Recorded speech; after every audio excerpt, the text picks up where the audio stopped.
Good morning and welcome. I'm excited to be here. This is a challenging time, but we're the church and I think we're up for the challenge. So let's begin this morning with a word of prayer. Father, thank you for just being you. Seasons in and seasons out, you do not change, and so we can count on that. Today, Lord, I just ask that you would open our ears, open our hearts, open our minds, bless and take care of Dr. Cloud today, and speak through him as well as we consider what it means to be pastors and the people of God and how we care for others. I pray these things in Jesus' name. Amen. Hey, thanks, Michelle. My name's Chuck, and I have the privilege of introducing Henry.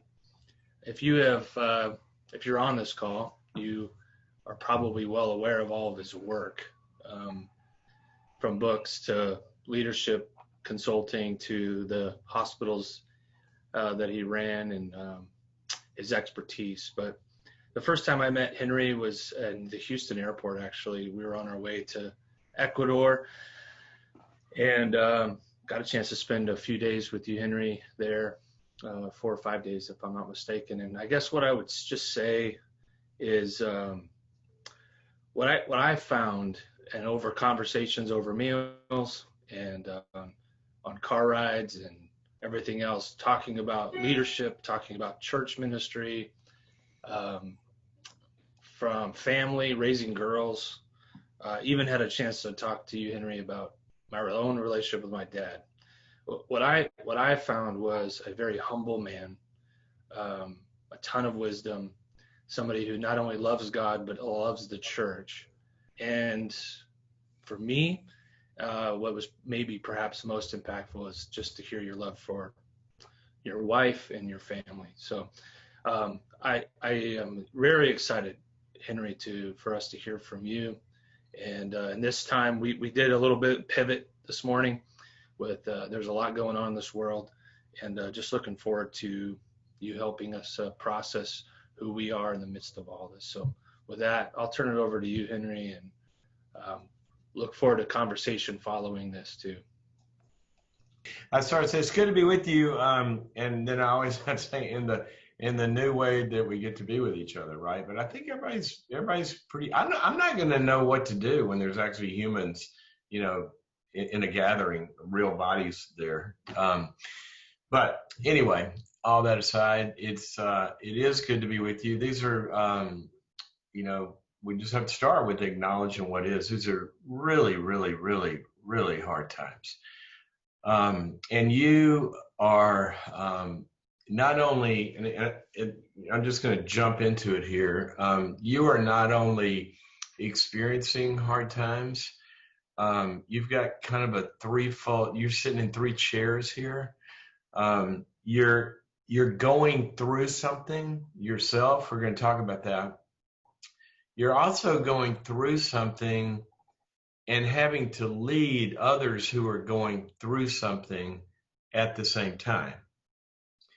And you're also having to be there as kind of a healer as well as a leader. About probably 6 weeks or 8 weeks or so ago, I did a big pastors webinar on the psychology of the crisis and leading through the crisis. And one of the things I said is, everybody that sits in a leadership chair right now, you really have 2 hats, at least, just in your leadership role. You've got to be a leader, and you got to lead the organization, whatever that is that you're leading, the ministry or the business or whatever. But you've also got to be a psychologist, because you're not leading people in a normal state. Your people right now are in a state of whatever we call it, some all the way to traumatized, and others just, at least extremely activated. Their system is activated. And so you're really not leading normal brains right now. A lot of research has shown that in a crisis, in different moments of the crisis, and this is going to flip you out, it's also going to explain some stuff, that people can lose up to as much as 30 IQ points in in a moment, whatever that moment is. And so this stuff really, really affects us. So you're leading people like that, and you're having to minister to people like that, and you're also going through it yourself. So we wanted to spend, as we talked about this, we wanted to spend the bulk of the opening time here, and then we're going to go into Q&A. But the bulk of it, I just want to talk to you about not how you're leading others. We're going to go into that, but I want to talk to you about what I found in big, big crisis moments, what happens to leaders. And you may or may not be feeling this, but let me remind you of something. Just because you're not feeling it doesn't mean you're not feeling it. Okay, now I'm going to say that again.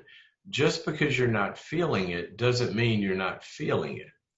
Because if you are alive, your system, the way God has designed you, is taking in all of this.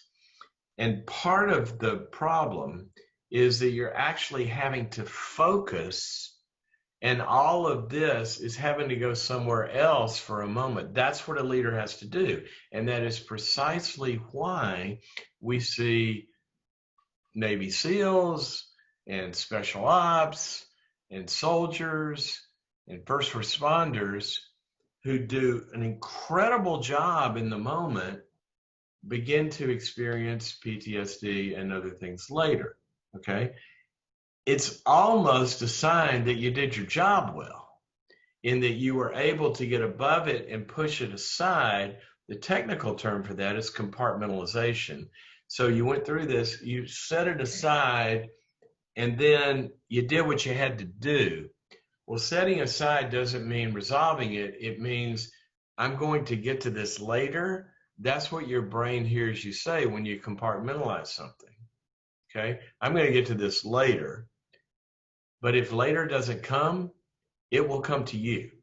So that's kind of the basic thing to remember here about you're going through this. So what I want to do this morning is I want you to get to it later, intentionally and proactively, because it is affecting you.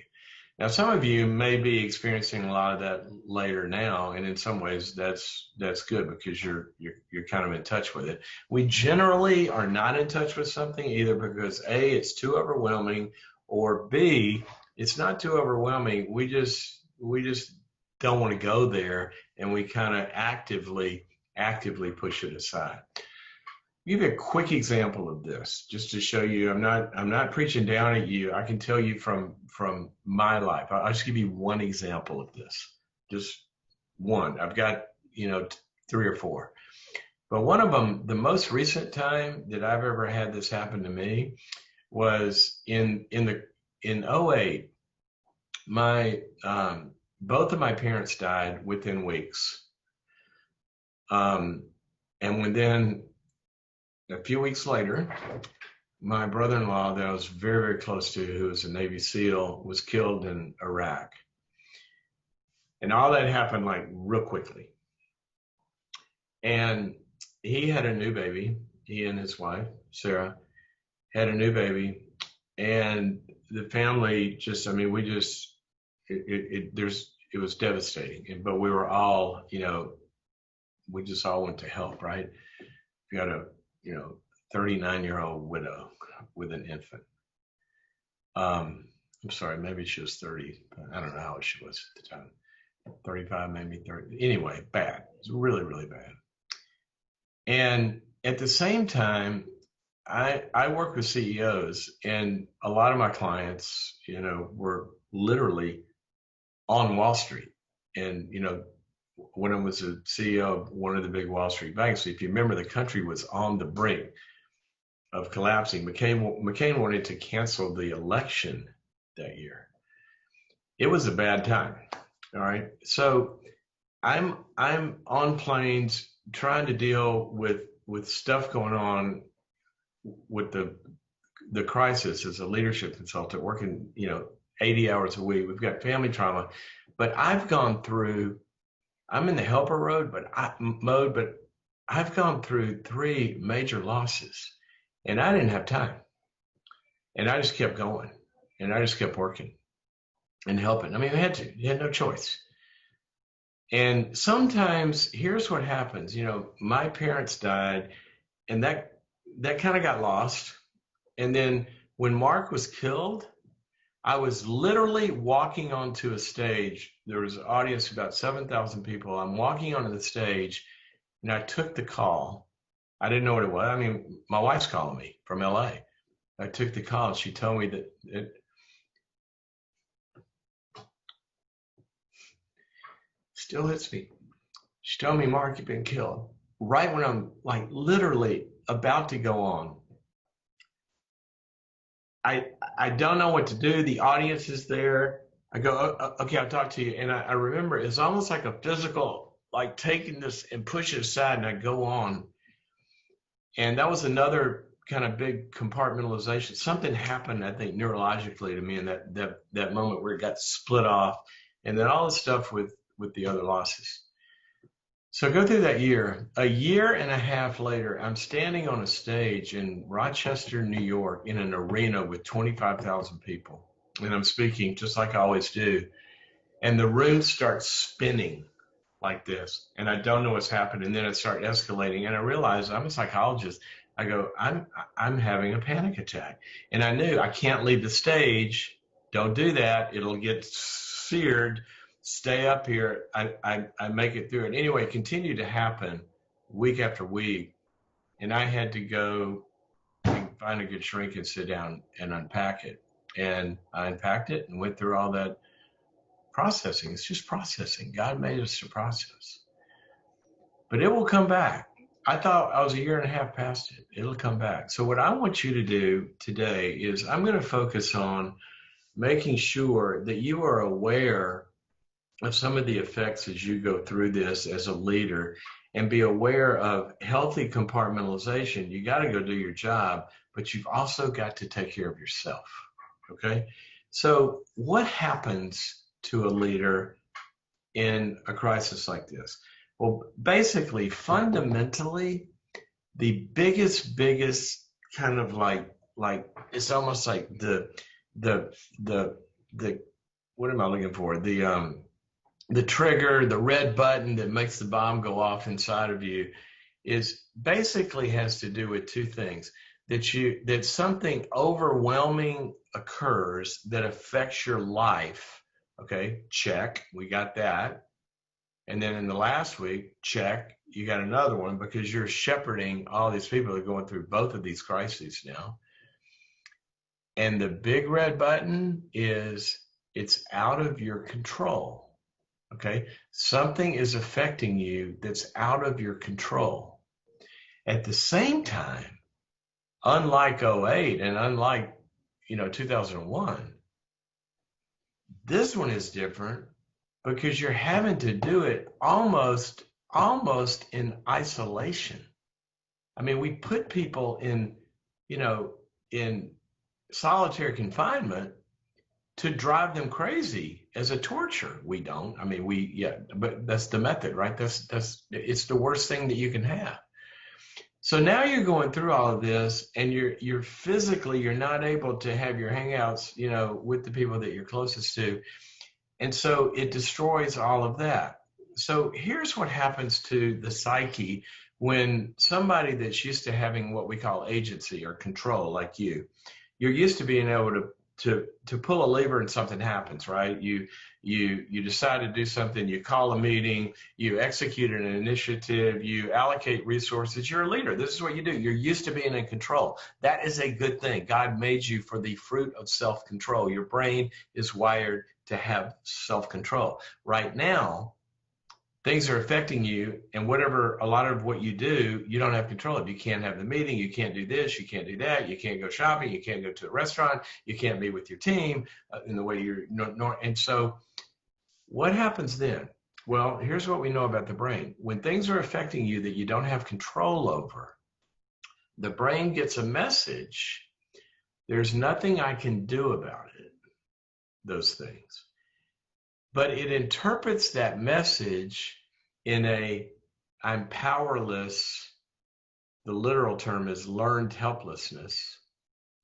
came about in the 70s, I think, when they were doing research on dogs, that they would shock them and hit a lever and it could stop the shock. And then they unplugged the lever, didn't stop the shock anymore. The dogs just quit doing anything and just collapsed. You're still getting this mild shock. And then they removed the fence and the dogs didn't get off the pad when they could just walk to an okay place because their brains had shut down. Okay, that's what happens. We go into this state called learned helplessness, where we feel like, crap, I mean, this thing is bigger. There's nothing I can do. So when that happens, the software in your brain changes and it turns into, it's sort of like you get this program running, and I really want you to watch for this. It's called the 3 Ps. Something happens and you interpret it with the 3 Ps. Personally, pervasively, and permanently. Now, what does that mean? Well, whatever you're trying to do that day, it doesn't work. Or, you have this online thing and only 3 people show up. Or you look at the bank account to the church and there's an event. Your brain activates the 3 Ps. Personally, you take it personally. Whatever made me think I could lead. I mean, I should have prepared for this. Other churches have more cash reserves. They got, better plans. They organize themselves differently. Why didn't I? And there's a feeling that you're not good enough and that you're bad, you're failing. That's the first thing we see. And you're not immune to this because you're a high performer. This is what I saw from Barron's Top 50 on Wall Street. This is what I saw in 2001 in New York from CEOs. This happens in trauma. They feel like I'm not doing good enough. I should be, other people are thriving. What's wrong with me? Okay. That's the first P. The second thing is, and it's not just this event, it's that, the online thing isn't working and we're trying to organize groups and I'm trying to get and that's not, it goes pervasive. So it's like none of this, my ministry's not working. The whole, my life sucks. The whole thing is bad. And it goes subjectively very, very bad. Everything's bad. And you go into this negativity that everything is in this subjective experience of badness. The third P is it's not going to be any different next month. It's permanent. And that's kind of the final blow. We just don't see any hope. Hope deferred makes the heart sick. So at that point, we're pretty much toast. We're limping along and not doing okay. In 2008, one of my CEO clients of one of the big Wall Street banks, which you would know, he said, I got 10,000 brokers out there. And they're all just in a pile. He said they can't function. They feel like their clients hate them. They feel like they're failures. And he put me on a plane. I went to 20 cities and had met with, a dozen or so highest performers in the industry. And here's what I heard. I wake up at 2:30 every morning. I'm sitting at dinner and my kids all of a sudden going, Dad, and I snap out of it. I'm in a daze. I snap at my wife or I snap at my husband. I can't pick up the phone and call. These are high performers, but see, their brain had been changed. And so we gathered all that data and flew 500 of their managers into Reunion Plaza in Dallas. And I trained them in a program to go back. And this is what I want you to hear. Go back. These managers go back with those 10,000 brokers and have small groups that met once a week where they did a few things that I'm going to give you here. And what we saw as a result of that program was everything changed. We got bombarded with letters to the CEO. Thank you for giving me my husband back or my wife back. Some of them turned around by their brains working again, having the best year that they had ever had. And that's what we're seeing in ministry as well. Okay, when a mind shift happens, I'm seeing leaders beginning to get their brain working again where you can get innovative, and we're seeing some people do incredible things that because the harvest is plenty, if we can get the workers feeling okay and a mind shift that's not stuck in all that negativity. But I want you to normalize it, guys. Normalize it. Men and women, leaders of every rank go through this. Every rank. I mean, the highest performers in the world. You got to normalize it. You got to name it. You got to give it some space to process it. And I'm going to give you some tips. Okay. First of all, realize it's going to affect you in three different areas of your life. Maybe one more than others, maybe two, maybe all three. Which you make a little chart. CRP, 3 columns, CRP. Clinically, relationally, and performance. And I want you to just be aware, write down your clinical symptoms. How's your mood? Some of you may be fine, but some of you may not be. Clinically, how's your mood? How's your anxiety level? How's your worry level? How's the stress level? How's your energy? How's your libido? How's your sleep? Are you trying to self-medicate, moving towards something addictive? Okay, get that column going. Relationally, are you moving away from people that you normally are close to? You find yourself withdrawing or detaching or shutting down. Are you snapping at people? Are you a little agitated? Is it hard to get close? You find yourself kind of like in arguments that you never would have been in, or afraid to reach out, afraid to tell somebody you normally would get support from, afraid to tell them how bad you're doing. Fight or flight. We'll fight the people we're close to, or we'll move back and avoid them. How are your relationships, your key relationships? And then performance. How are you doing in picking up the phone? How are you doing in naming the priorities you need? How are you doing in following through with all of that? How are you doing in just, performance? So I want you to get your symptoms. And then I want you to get above those. And I want you to, number one, it's going to sound elementary. It is the most powerful stress reducing drug in the universe. Number one is I want you to get in a place where you are empathically connected with. God calls this abiding. Okay? This is why throughout the New Testament, go to John 17. He's sending his army out there in the crisis. He doesn't pray for finances, strategy, any of that stuff. He prays for one thing: Father, that they might be one as we are one. So here's what we know.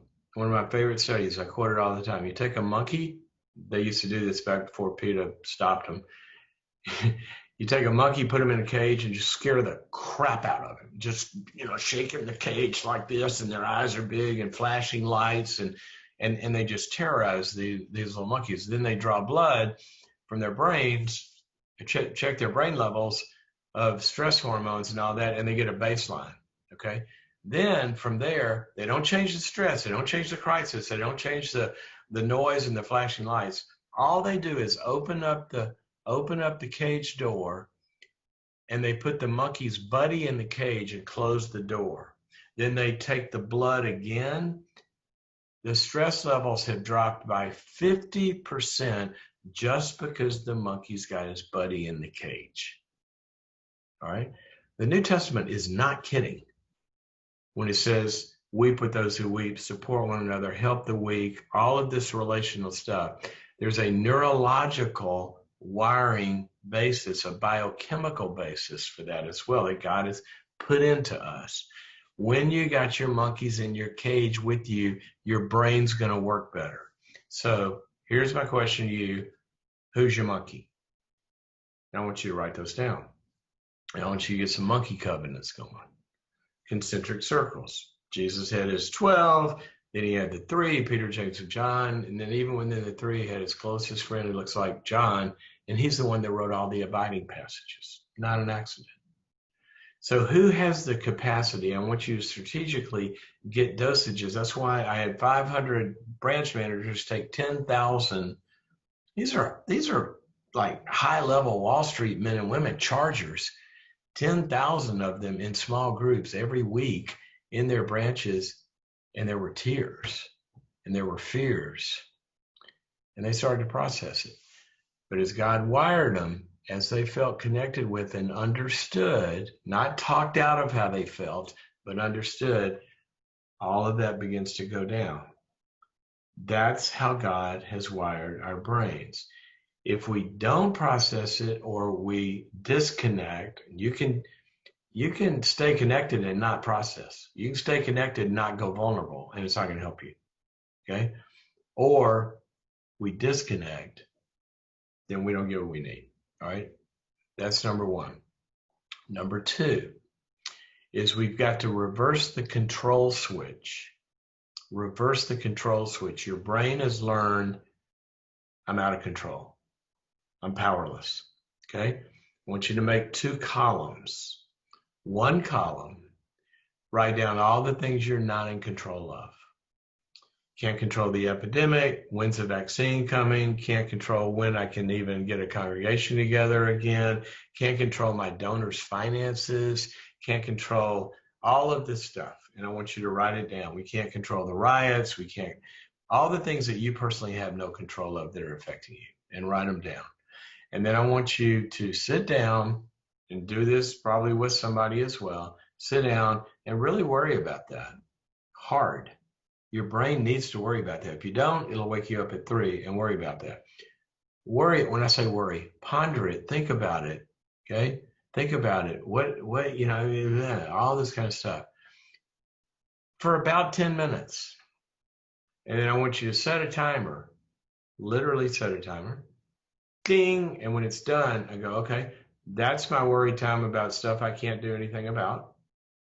And quote Matthew 6, where Jesus said, which of you can add 1 iota to your life by worrying? You can't. And tell that list, you know what? God, I'm giving this list to you. These are your problems. And then you set it aside, and then you go to the second column. These are the things I do have control of. I can connect with the people I need to connect with. I can prioritize the things that actually are helping to a couple of things, and then I can list the activities that are going to drive those priorities. I can add some structure to my meetings and meet with people, this and the other. I can meet with my stakeholders. You know, we got to be connecting with donors and parishioners and all this. I can strategize about how to keep the essence of my ministry going while how I used to do it, while I can't do that. See, it's kind of like, you know, if the old illustration of if the horse and buggy people had realized they're not in the horse and buggy business. That's what they thought. We're in the horse and buggy business. What are we going to do? Well, if they had realized you're not in the horse and buggy business, you're in the people moving business. Then when cars came along, they wouldn't have been freaked out. They're in the same business. They just had to change how they do it.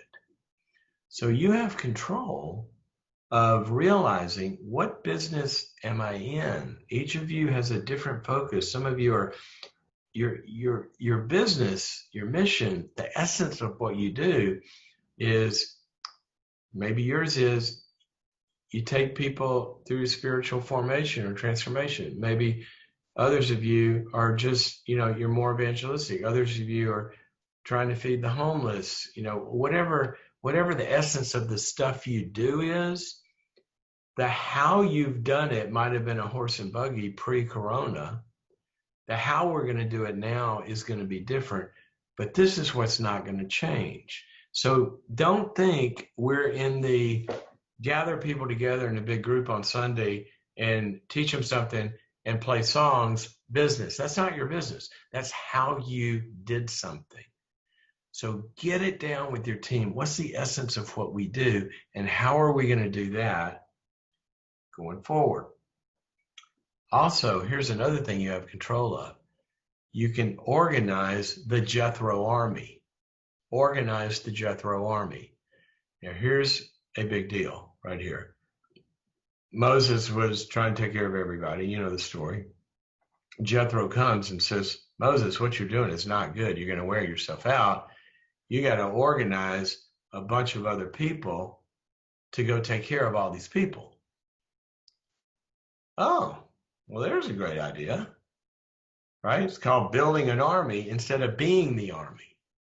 Now, some of you are thinking, but I only have X amount of staff members. I got a couple, whatever. Exactly. And that may be, can we say by design? You know what God says? Your soldiers are not the people you pay only. Your soldiers are this body. I've got a good friend who's a pastor in Cincinnati, and I called him. I said, how's it going? He started telling me, he said, and it's really great. He said, one of the greatest things is, he said, I got 15 elders, and I brought the elders together and told them, okay, now you're pastors. And we assigned 15 families, 30 families, some number of families to each elder. And they're calling them a couple times, the families calling a couple times, and they're spreading this work down, and then they're recruiting from those people, other people. This is a body. There's no such thing in the New Testament of paid versus not paid in terms of everybody has gifts that are going to be used in the body. So we got to make a shift of, it's not just you and the church staff that's doing all this. You have control of organizing and taking steps to find people's gifts and activate those gifts as well, okay?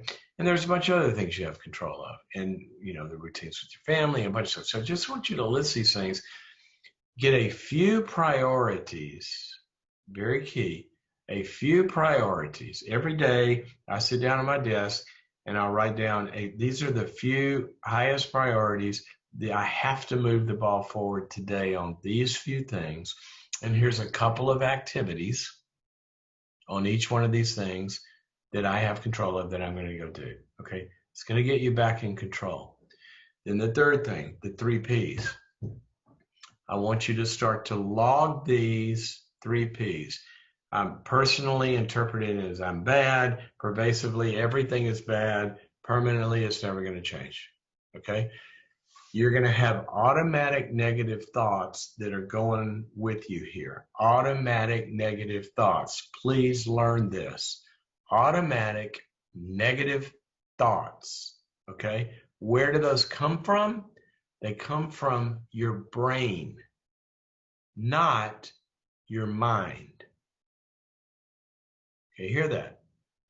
Your brain is a physical organ, and under stress, it produces negative thoughts, predictions about the future, what's going to happen if, all of this kind of stuff. Those are primarily being generated by the fight or flight response, trying to explain, why do I feel the way I feel? It's like somebody's afraid to get on an airplane. Oh, I'm scared. Why is that? Because the plane's going to go down. So your brain's got to explain why you feel the way you feel. Those are just thoughts. But your mind is not a physical thing. It's a spiritual thing. It's immaterial, not material. So as the Bible says, we don't have to be overcome by this stuff. We have the mind of Christ. So you take every thought captive to the obedience of Christ. And we get above our thoughts that your brain is producing with your mind, and you observe them. Oh, there's that crazy thinking again. Oh, there's that hopeless thinking. There's that blaming myself thought again. And you learn these thoughts. What I want you to do is, it's going to sound cheesy, but there's so much research on this. I want you to log them, the main negative thoughts you have. And then I want you to write next to them how you are going to dispute those thoughts, taking them captive to the obedience of Christ, and how you're going to dispute them. Okay? I'm worthless, I'm this, that, and the other. That's a crazy thought. Ephesians 2:10 says that I'm God's workmanship. I am his piece of art that he's created and designed to do works that are sitting right there before me that I do have control of, that I can go walk in. And if I was supposed to be changing the world in a way that I don't have control of, he would have made me with it different. But he's given me what I've got. Okay? Dispute that. It's all going to be horrible forever. No, it's not. No, it's not. The scripture says that there's no such thing as hopelessness for me. What are they going to do? Destroy my body? Jesus said, don't worry about that. That'll only last a little bit. He said, worry about this. It's hopeless. No, God has a future and a hope for you. See, there were 12 spies that went and looked over the fence into the future, into the promised land. 10 of them said, oh, this is terrible. Listen to their brains. You got the other two, Joshua turns around and goes, hey, dude, we can do this because we have him. Okay, so we're going to start to dispute what your stinking brain is telling you that's physiologically. You don't want to let cortisol run your future. You want the Holy Spirit guiding you into your future because he's not afraid. And Jesus said this, in the world you have tribulation, but take courage. I have overcome the world. Psalm 139 says, God, try my anxious thoughts, test them, look at them, help me get above them and observe them. See if there's any hurtful way in them, if I'm interpreting this crap in crappy ways, and lead me in the way of the everlasting. See, the Bible, what is all this mindfulness stuff these New Agers think they came up with? Are you kidding me? Our Hebrew scribes wrote this down at the finger of God. They said, don't get caught up in your thoughts. Get above them and be mindful of what your brain is producing. Don't let the hurtful way take over. The Bible had us telling to observe our ways and observe our thinking and get above our thinking long before a brain scan could take a picture of that. God's got this stuff, man. And then remember this, as you log those, get your verses down. Let me give you a simple example for me. This is, since this thing started, I'm not really, I am in one way, okay, true confessions, but I'm not in life, but I am in one area, which kind of generalizes a little bit. I'm a little bit of a germaphobe when it comes to food poisoning. Okay, because I ended up in the trauma center one night. Worst pain, I can't describe what was happening, but I ate something that was awful. They had me on IV Demerol drips, and it was terrible. And ever since then, I'm not going near chicken that's been out more than 20 seconds, right? And my wife laughs at me. But you know what? But I'm not past that, but in this Corona thing, I'm like, oops, where are the bugs living? And every now and then I'll screw up. I'll open a door somewhere and, oh crap, I touched it. I should, and I'll realize I made a mistake and, wash my hands or whatever. But I kind of get, I hope I didn't immediately, because I'm in it every morning and every night. I've missed a few, but pretty much every morning, every night, I meditate on Psalm 91. And here's what it says. You will not fear the pestilence that comes by day, or the whatever that comes by day, and the plague that comes by night. He will guard you. It's not going to come near your tent, all those things. Every time I have that fear, I dispute it with, no, God says I'm not going to fear this. God didn't give me a spirit of fear, but of, sound mind and discipline. And so you've got to dispute these thoughts. There's so much research on this because your mind has got to take over what your brain is scaring you into. Okay. And then I'll give you one more little tip here about this. Please hear this, guys, and hear this for your people. This is a moment in time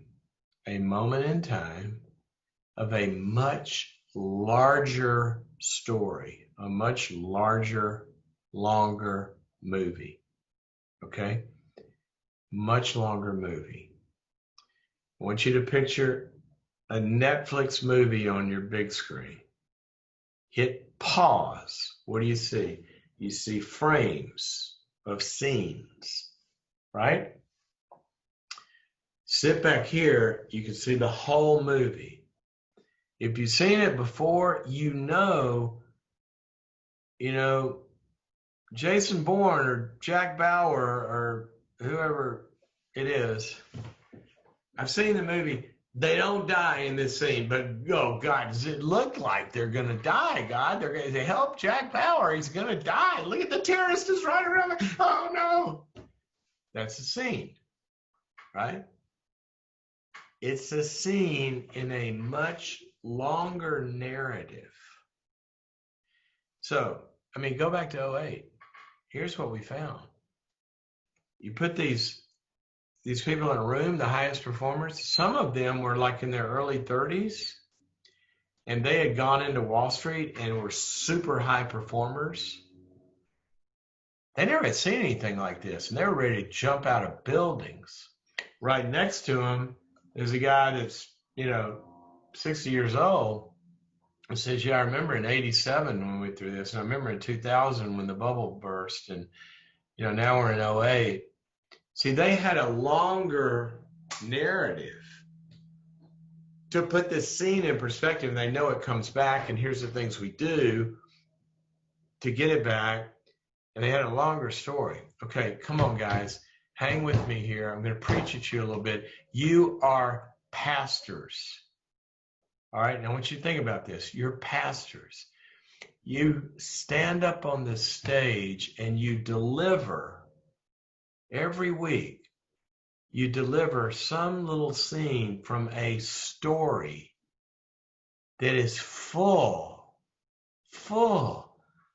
plagues, slavery in Egypt, wars, Goliaths, having to go into a lion's den, famines, earthquakes, Egypt not having food for 5 years, God preserving Joseph to preserve his people. This is the movie that we sell to people. So we can't be surprised and act like this moment that we're in is anything out of the norm. This is what we're trying to convert people to come join us in this movie that God promises we're going to go through in the world. You have tribulation, but take courage.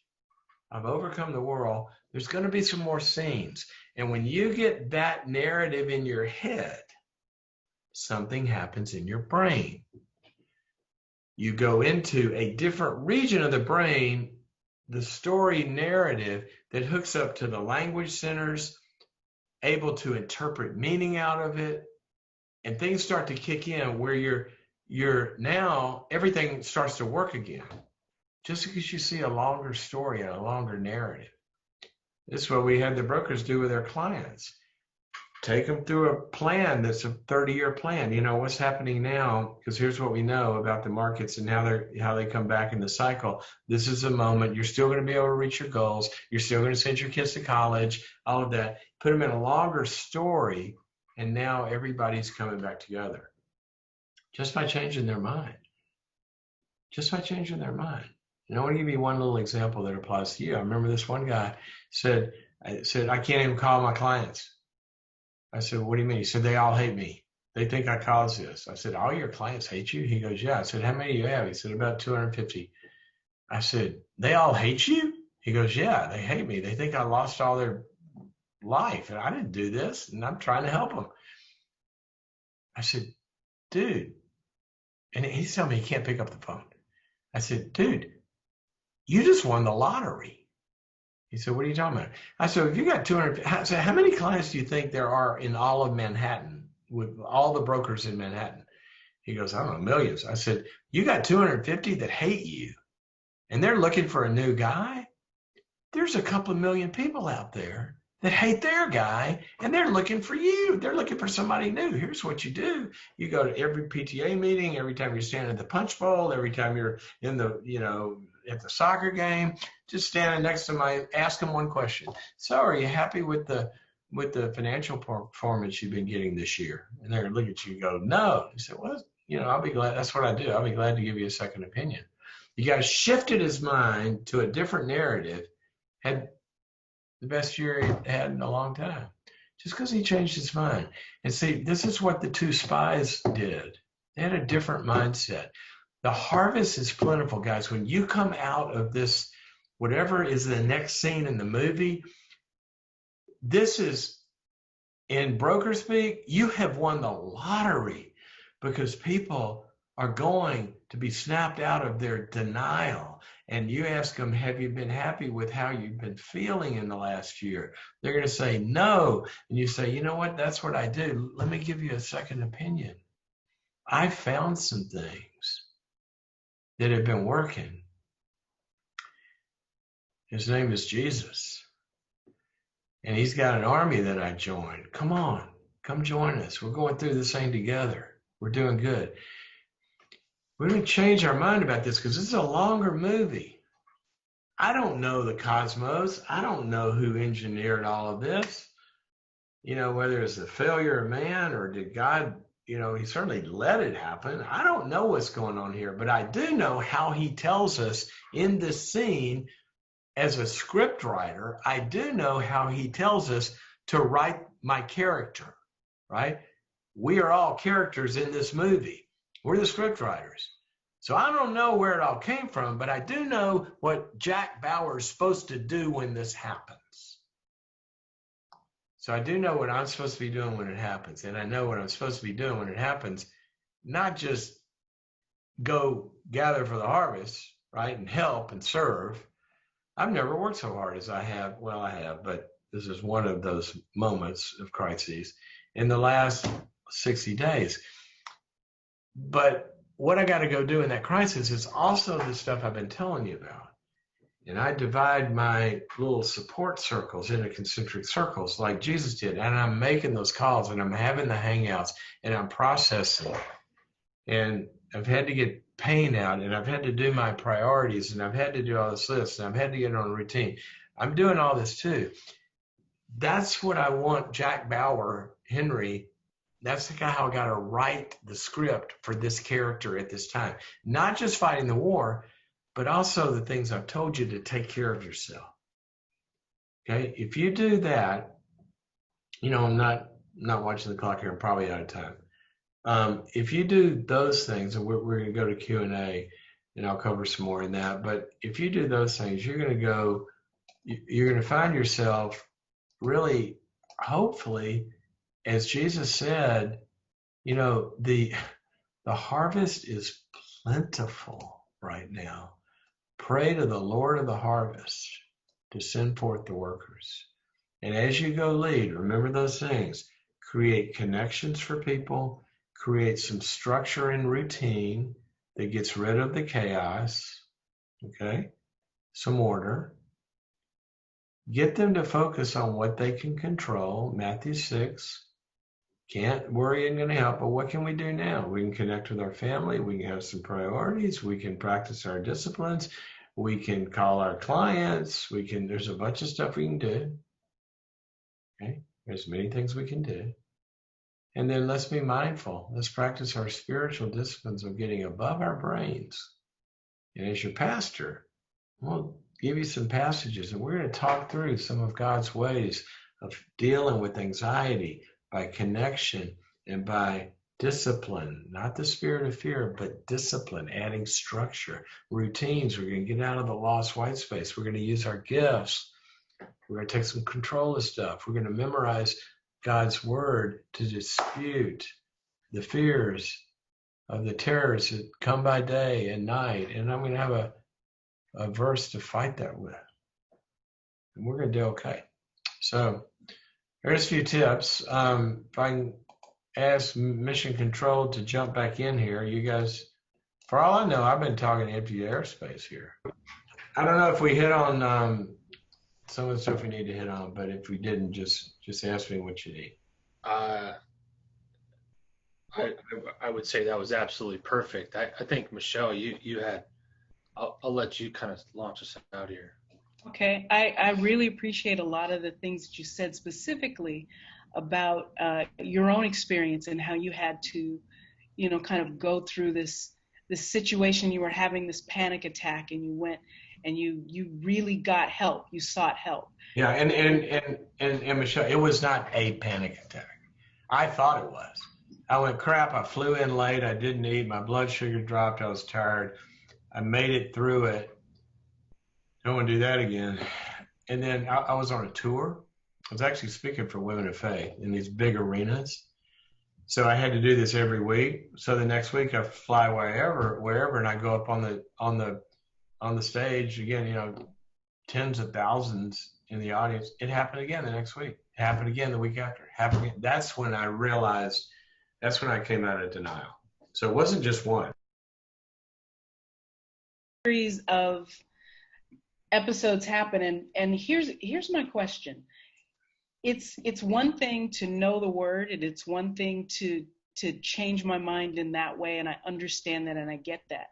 How does a pastor or a leader or a person, how do they know when to go to a therapist versus when to go to a friend for prayer versus when to go to the word and study? Yeah. How do you know? It's a really, really important question. It's why it's basically what I've been working on for the past 2 years in this thing called Churches That Heal. It's a program I developed for churches to enter into this space with people. And basically it's about that question. And I want to tweak it just a little bit because there's a little bit, and we do this in the evangelical world a lot, is we kind of see it as, how do we know when I need to go see, I think your words, need to go see like a therapist as opposed to a friend, right? So the first thing we've done is, if you've noticed, and we've done this, and this is what Churches That Heal is about. This is what I've been fighting for 30 years. We've bifurcated emotional struggles into, okay, well, there's some that kind of like spiritual problems and spiritual answers, but there's some of these emotional problems.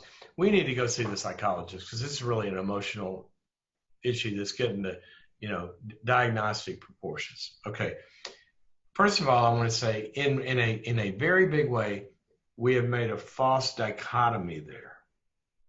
And it started, and this is what, guys, if I could scream this from the housetops for you, because this is your greatest opportunity, I think, to help people if we can get this message. When I first started in this field, you talk to somebody, well, that's a spiritual problem. You need prayer and to get in the word and go, kind of the spirituals. No, that's an emotional problem. You need to go see the psychologist. And there was this division in spiritual problems and emotional problems. Then we're going to do this integration of psychology and theology, which is the worst paradigm that ever was floated, probably past self-esteem. There is no such thing in the Bible as a spiritual problem and an emotional problem. Okay? There's no such thing as a theological understanding, sort of like you got a spiritual, so the integration of psychology and theology, that there is one creation, there is one fall, there's one gospel to redeem that. And God is not spiritual or emotional. God is a spiritual, he is a spirit, and he has a clinical life. He has emotions. He has moods. He has freedom from addiction, but it's in the addiction space, right? He doesn't have it, but we could try to diagnose it. It's not, no, he has everything we have. He has activation sometimes. We have anxiety because we feel powerless. God has activation, and he's afraid, quote, if I let these humans keep building this tower to heaven, they can do anything they want. I better move. Okay, that's being activated by crisis. Okay, God's got the clinical life, the emotional life. He's also relational. We don't just send people to a shrink because they can't get close to people or their relationships are bad. And God's a performer. So it's not like all these psychological issues are not spiritual, number one. Number two, and this is what I've dedicated most of my career to, is that sometimes we have truncated, and we all have done this, and we do it, and I find myself kind of like almost sometimes, when do we send somebody to a friend for prayer or get in the Word? Well, think about this. If they go to a shrink, if we say, well, that's not helping, I need more, and they go to a shrink, what are they going to do with the shrink? Okay, they're going to open up and they're going to start processing how they feel. All right? They're going to bring what's in the darkness into the light. They're going to agree with the shrink that they're failing in some way. Oh, I'm sorry. The Greek word for agree is confess. Oh, wait a minute. That's James 5:16. Confess your faults to one another so that you may be healed. Wait a minute. I'm going to process my feelings with it. Hold on a second. The word that I was over here with my friend studying says, weep with those who weep. Okay, I got to memorize that verse. Weep with those who, oh, well, wait a minute. Maybe I need to set that down, and maybe I need to get with my friend. I need to start crying and processing this. Now wait a minute. Now I'm doing what the therapist says. Oh, hold on a second. I've got to grieve. And see, here's the thing. We talk about getting in the Word, but and this is one of the big ones you hear all the time. You get in the Word because the truth shall set you free. And a lot of the scripture memory people will tell people who are struggling, you got to memorize the scripture. And I just did it here, right? It's important to dispute all this negative crap, but they'll say because the truth shall set you free, right? No, that's not what the verse says. Go to the passage. What it says is, if you hold to my teachings, if you walk in my ways, there's a lot of ways to translate that phrase, Jesus said, but if you do the stuff I'm talking about, if you really practice this stuff, then you shall know the truth, and the truth shall set you free. And the word know is not a cognitive memory, it's an experience. We've gone through a process. So now what I'm trying to do, damn it, let's stop. Let's give it back to, don't even get me started. I believe in professional help. I got a shingle out, right? Sometimes, as 2 Peter 1 says, people have developed knowledge deep in an area. We got a financial problem, a pastor can help them with the budget, but they might need a CPA. There are areas where psychologists, good Christian and other psychologists have studied PTSD. They know how to rewire the hippocampus. They know how to go deep. And my friend can't do that. But we got to stop thinking that only the professionals can do all of these processes that are healing and give those back to the church. Why can't the church have them as well? Why can't, instead of just preaching the word, why can't we get people together and weep with those who weep? As 1 Thessalonians 5 says, let's heal the brokenhearted. I want to hear about how you were betrayed. Again, my pastor has set up a room on Wednesday nights at 7, and we're going to get here, and I want to hear about how you were betrayed and how you were the object of, abuse or, adultery or racism or poverty. Tell me about that. I want to cry with you about that. And all of these processes, let's get them back to let the body doing its work, as Ephesians 4 says, that the body heals itself as each part does its work. So, Michelle, you've asked such an important question because I want my friends to pray with me. It says to pray with me. It says to let's go to the Word. But when the Word says we got to be doing some stuff together, all these one another's, let's, pastors, make some spaces for people to do that. And let's equip people. So when I go call my friend and say, will you pray with me about, I'm not feeling well, I'm scared. We've equipped the friend to say, yes, I will. And let me tell you some stuff that's going to help that. Because I'm learning what the word says to do with that. And it's more than just pray and memorize. And let's equip this body to do its work, to heal people. And I'm sorry I got on a pedestal, but you've asked the most important question I think we can ask, because there aren't enough therapy rooms out there for what's going to be knocking at y'all's door in 90 days. A. And B, I want you also to gather together the army of professionals in your city around you and get a good network, because there are going to be some stuff that needs deeper knowledge than the lay people have. There's medical issues, there's bipolar issues, there's clinical depression that needs prescriptions. There's other prescriptions that they're getting for anxiety that they need to get off of because some GP has given it to them, and they need a good psychiatrist that will help you to do that.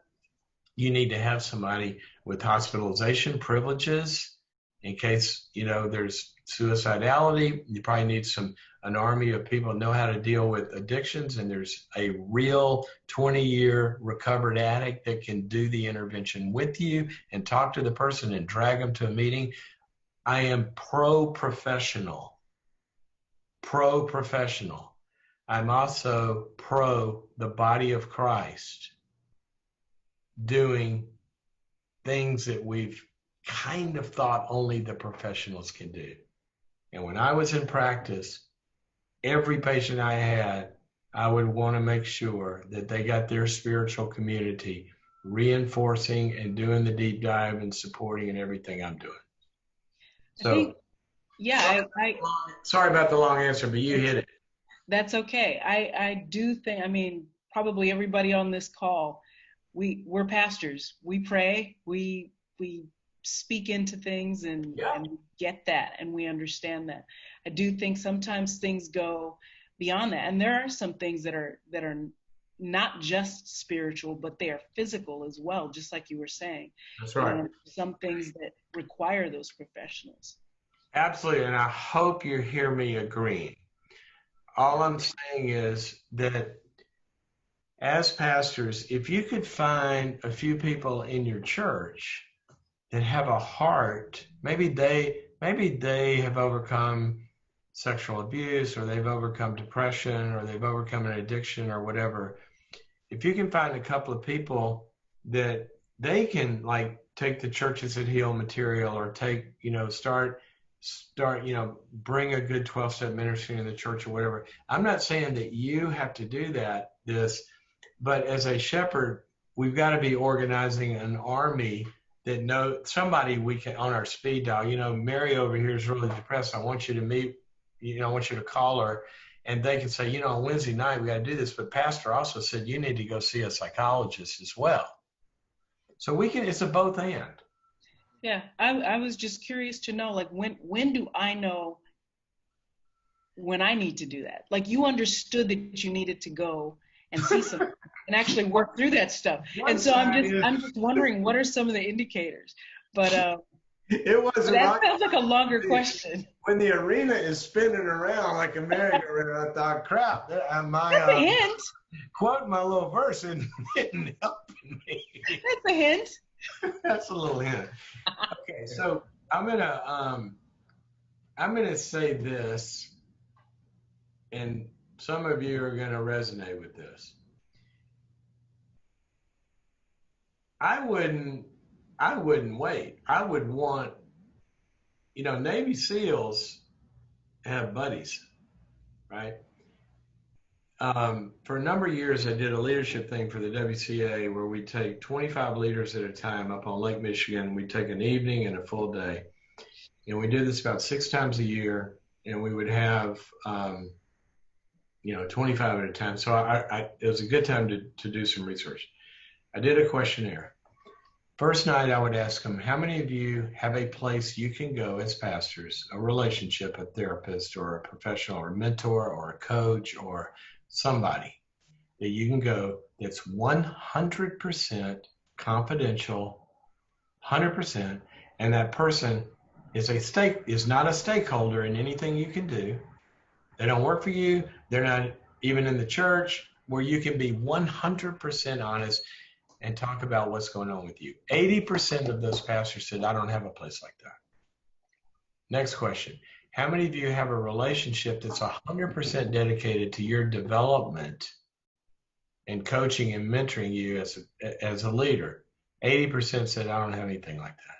Next question. How many of you would say you've got something going on in your life, depression, stress, anxiety, addictions, fear, panic, relationship, marriage, whatever, that you would say has gotten to clinical proportions in the last year? Guess what the number was? 80%. Okay, and I want you to contrast that with one of the churches I worked with. They had a pastor, he just retired a couple of years ago. So I tell you, it's Mariners in Orange County. He was there for 30 years, great run, all sorts of stuff. The Board of Elders, 30 years ago, they have a committee, reports to the Board of Elders, and the committee's mission is the care and well-being and development of the senior pastor. On that committee is a psychiatrist, a psychologist, 2 former senior pastors, and an HR, a former CEO, and an HR leader from a company. That committee oversees the health and well-being of the senior pastor. Now, they get other people to do the work, but they engineer it, and they report to the Board of Elders. Okay, so I'm saying this to say this. How do we know? Well, the best way to know is because I've already making sure I've got a primary doc in my life. And if it comes up, they're going to spot it. But I'm staying well because I'm not trying to be pouring life out of me without taking care of myself. And it doesn't have to be professional, but it's got to be somewhere. But it may get to that place. So I want you to look at in depression, okay? Just Google the symptoms, Your mood is negative and it kind of doesn't get better for a significant period of time. It doesn't really fluctuate with what's going on. In other words, the thing that normally would make me happy or give me cheer or lift my spirits, I've got anhedonia. I've got the inability to feel good. Doesn't matter, it's whether my kids used to make me happy, they don't anymore. My marriage, my work, I'm kind of down. My mood is down. Secondly, how's my energy levels? Okay, how's my sleep? How's my appetite? How's my libido? How's my thinking? If I'm having negative thinking, hopeless thinking, all of my thoughts are negative. That's part of the illness. The illness will produce the negative thinking. A lot of times, people get suicidal. People will think, how could they make that choice? Many times they didn't make the choice. The illness made the choice. It was producing that thinking. It's like when somebody has a delusion and they see the goblins coming after them, the illness is doing the thinking. So watch for those symptoms. Negativity you can't get out of, and mood and sleep and all that. Or anxiety that doesn't give way to our normal stress relief. When we exercise, we don't feel better. When we sit down and pray, and when we go through meditation, when we talk to a friend, okay, all of those, it's time to get some help. Secondly, when I find my functioning beginning to get interrupted, if I can't be there for my family, okay, or if what I'm getting from my family isn't helping my functioning, okay, or my friends, functioning levels is a key indicator. When I'm staring at the computer screen instead of making the calls, when I can't get out of bed, when I withdraw and start to self-medicate, all of those signs, it doesn't go up from there. Now we're on a downward spiral. And if there's nothing to break the fall, time, what you're talking about is a pus wound that you're giving time to an infection. Time doesn't cure all things. I don't know who said that, but they never looked at an abscessed tooth. Let's just give it a couple of weeks. Are you kidding me? Time plus grace, bringing it unmerited favor, but antibiotics that the tooth can't produce on its own, that's called grace. Not just the absence of condemnation, but favor that it can't produce. and truth. We got to have somebody that shows up that knows what to do with an abscessed tooth. Now you get the dentist who has some knowledge, some truth, and they got some grace to shoot in there with some pills. And then we're going to give it some time. Those things will act over time, and in 3 days I'm well. But just giving it time is not going to help. It's good. Yeah, that's really good, Henry. I think you've given me so many things, or asked so many things to think about from personal, and I don't think I'm alone in this. Like, it's as a leader, I find it sometimes easier to get a sense intuitively of where our church is, easier than it is a sense of getting where I'm actually am, like feeling wise. And so to be in touch, you don't have time, right? yeah, and it's but you've given some really helpful things, and some of it's just my own personality and my own, I guess, brokenness in my own life. But so this has really been helpful. I gotta say one more thing about the brokenness, because it's going to apply to some of you. Yeah. And Michelle, it's going to apply to some of you, some of the people that are calling you. When you say, to try to minister to as best we can, that sometimes people are having a response, and when to get help, Michelle, again, that same kind of idea.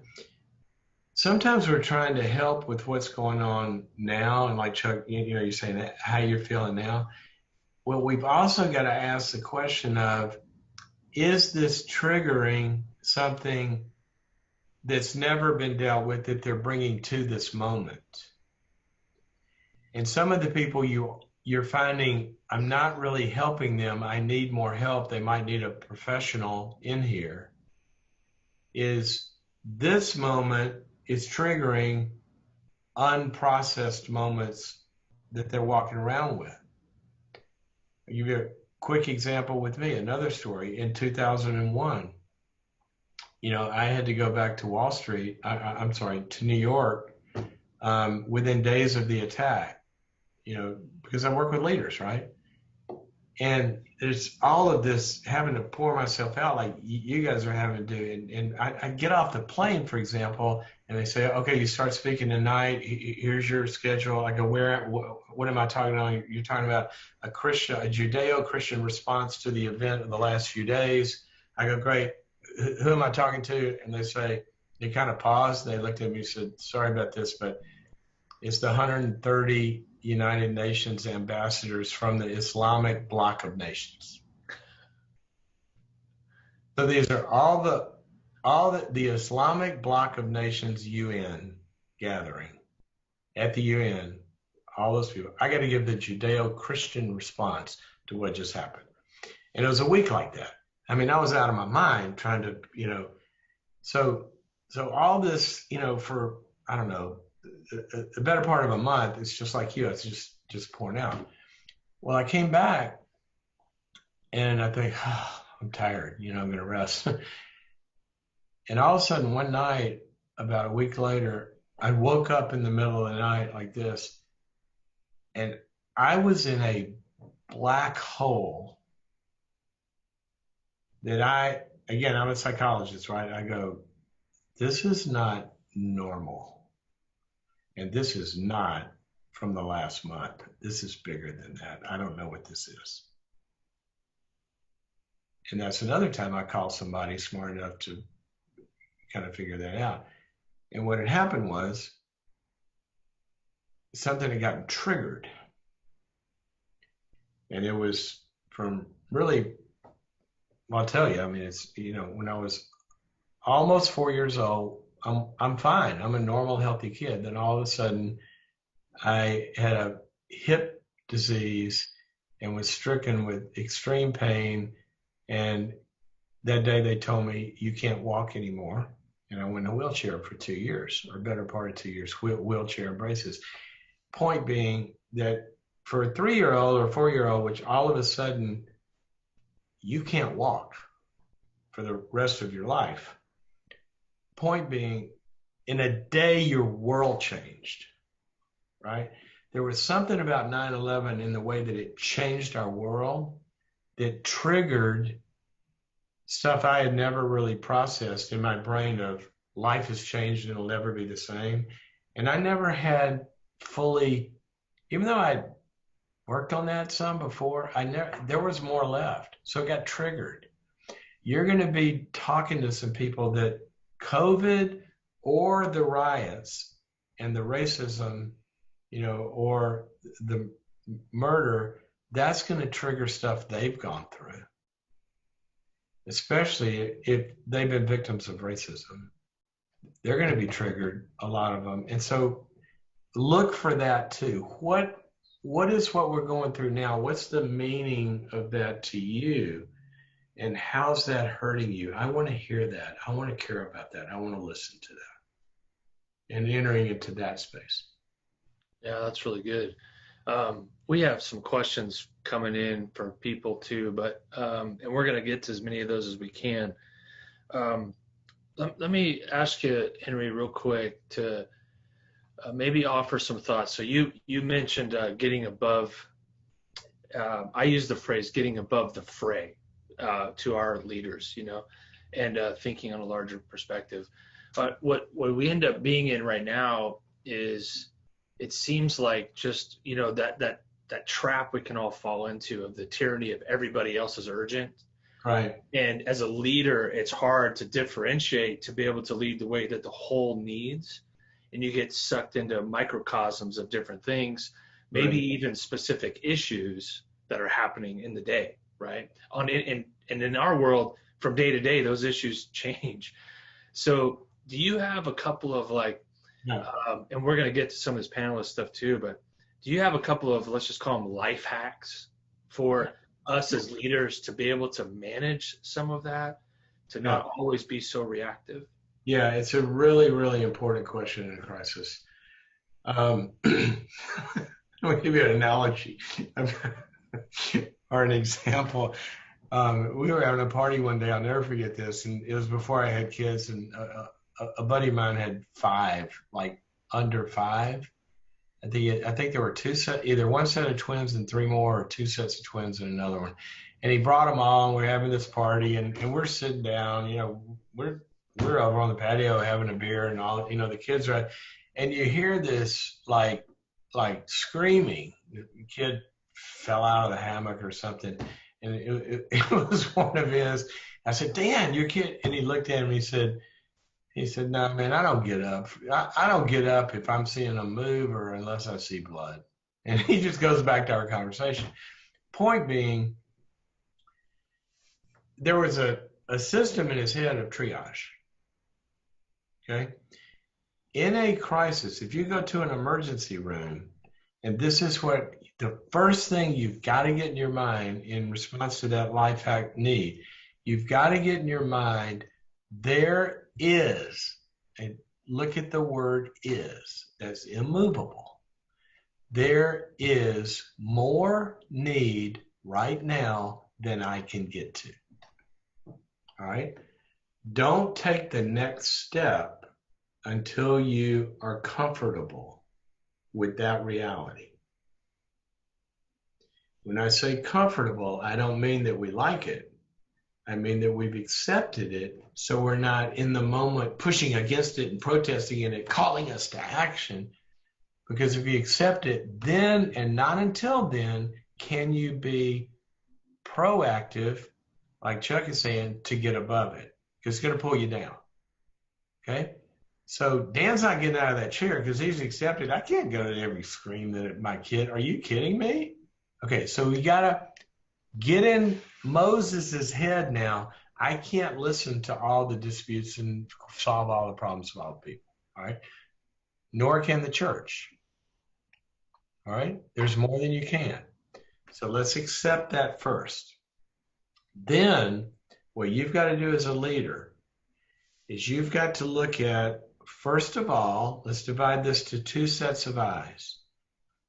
What do I need to do right now for sustainability so the essence of who we are and our identity and our stakeholders and who we minister to, we are in preservation mode first.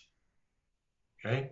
Every CEO I've talked to globally, was that when it first hit, and I could not believe some of these, that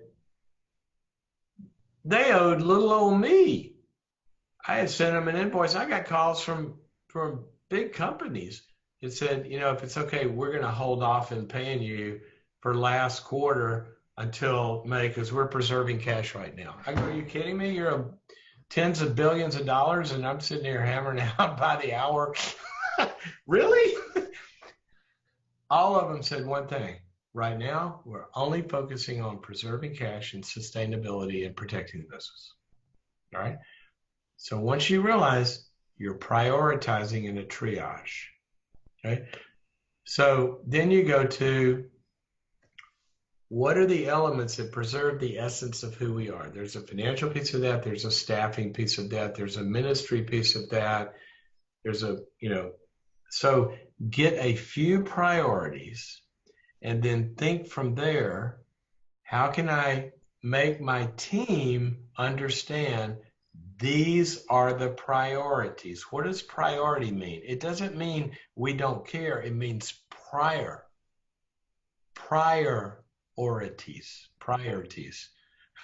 First, before we do anything else, we make sure we're preserving the essence of who we are and what we need to attend to.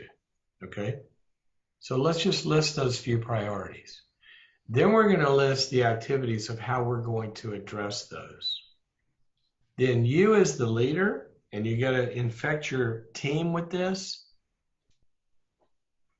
If I'm the general, I don't think in these priorities, well, the priorities is, ISIS is crashing the south wall. The boats are hitting the shore. I don't think I got to go run into this. No, what I do is I organize my army to go organize the troops. So you've got to get above it in thinking, number one, what's preservation and what are the priorities? And to do those, how do I engage the talent around me to go do those? The brain doesn't walk across the room. The brain engages the arms and legs and puts the team together and sends it to carry it over to walk. See, a brain can't walk anywhere. You're the brain. You're the head. The head, as Ephesians says, organizes the body. So those are your above the fray priorities. What needs to be stabilized? What are the priorities to do that? What are the activities that need to be done? How am I going to engage the talent? Okay. Then the next thing you do is what you've done in that is you've set them down and you've given them a clear plan. This is what we're going to do. We're not going to deviate from this plan until we do. Okay. Then we're going to have very, very short measurement and accountability on the plan. That's what we're going to do here above the fray. So we said, okay, 15 elders, they're going to call 15 pastors twice a week. That's our plan. Let's execute it. We got the talent. What do we do? Every Thursday, we're going to have a call. Did everybody do it? How's it going? If it's not happening, what's broken? So we're going to have measurement systems to know, A, are we doing the plan? And if we're not, we got to find out why. It may be more, it may be missed talent, it may be whatever. Let's find out why and fix that. Or we're doing it and we're not getting the results we thought. Well, we need to adjust the plan. But we can't do that if we're not measuring. So what have I said? You've got to figure out the sustainability strategy, right? Or, priorities, the plan. You got to engage the talent. And you got to quickly hold people accountable to that plan and measure it and see if it's working and adapt if it's not. Oh, that's great. Hold on, you're not done. You're not done. Your job is way harder than that. Yeah. We're listening. Okay. You are air traffic control. So what I just told you was I'm getting an alert here. Let me make sure LA is not blowing up. No, they're just telling me we can't go outside. What does air traffic control do? I just told you, you got to look at what's going on right now. What are the planes that are landing now? I've got to direct those, right? What does air traffic control do? Just focus on today? No. I got United Flight 91, 200 miles out there. So you as leader, you're focusing on today. You put that hat on, then you get your team together, and we're going to put on, let's do the tomorrow hat. What do we look like a month, 60 days, 90 days, a year out? The churches that are doing that are finding this is a great opportunity to realize a lot of this going into this crisis, a lot of this stuff we were doing that we had to drop because they weren't the highest priority. We're finding out we're not taking those into the future. We're pruning that. I guarantee you, when we come out of this, me as a consultant, I bet you anything, I'm getting on less airplanes because teams I work with have discovered, crap, we can do this by Zoom call. We don't have to fly across the country. There's going to be practices that go into the future, but you got to get your future hat on as well. Thirdly, from where you sit, life hack, get out of your closed system. You and your team are great and you're brilliant, and that's just true. That's why you're there. But open the system and get with other small settings, big settings like this. Get with other people that are in this fight too. Find out what they're doing. Share with them. Open up the system to new energy and new intelligence that's outside of your loop and also outside of the church world. You can learn some things from other industries because the essence of what they do is very much like what you do, and we can learn from them. So you as the pastor are the only one that's sinking at this level. So that's like 5 or 6 hacks that I would be doing. That's really good at this time because we have this, there's so much happening that those are really, really practical for us. I don't know, Michelle, you want to start getting these? Related to that, I was looking at one of the questions that we had, and it says, I can't there's such good questions. I want to pick all of them at the same time. So let's just do them in order. What are the top 3 practical clinical practices pastors can adopt in their care for congregants that are foundational for clinicians? If I'm understanding that right. Now, what I'm not telling you to do, I'm not telling, don't practice medicine without a license. Clinical people aren't needed. I'm not saying that. But what I'm saying is, like you're saying, this is a really, really good point. I would say the top, it depends on what malady we're talking about, right? But let me give you 3 really good ones that are going to go through all of them. All right. If you go to the doctor, they might, and you got a cold versus a flu versus, whatever, they're going to do some specific stuff that you wouldn't do, but all of them, for all of them, they're going to say, make sure you get some sleep, stay hydrated. So I'm giving you those, right? Okay. Number 1, what did I say was the most powerful medicine we have against every single problem that the body, mind, and spirit go through is an empathic connection. Number 1. So what can a pastor do? They can tell somebody, you know what? You got to be talking about this. I want to hear about it. And I want to put you with some people that want to hear about it. We don't give answers first. What we give first is connection, because connection changes the brain to be able to utilize the answers. The Bible says, the great neurology textbook, Proverbs, he who gives an answer before he listens is a fool. Okay, for a number of reasons. When a hostage negotiator goes into the bank building with the 12 hostages and the guy with the vest on with the bomb, He doesn't go give them the truth. You know what? This is stupid, guy. Don't blow this up. Yeah, you don't want to do this. It's going to be a mess. You know, if you live through it, you're going to prison. It doesn't do that. What he does is, so I'm Henry. They sent me in to talk to you. What's your name? So Mark, tell me what's going on? How did we get here today? Tell me what's happening. And they start to listen. And they go, you lost your job? Man, tell me what happened when you lost your job. How'd that affect your kids? What'd they do to you? Gradually, every system in the body, when it is asking, number one, and this is what churches need to know above everything, the most fundamental wiring that God has put into all of us, and it goes all the way down your spinal column to your gut, to your physical makeup, to your intuition, to your psyche.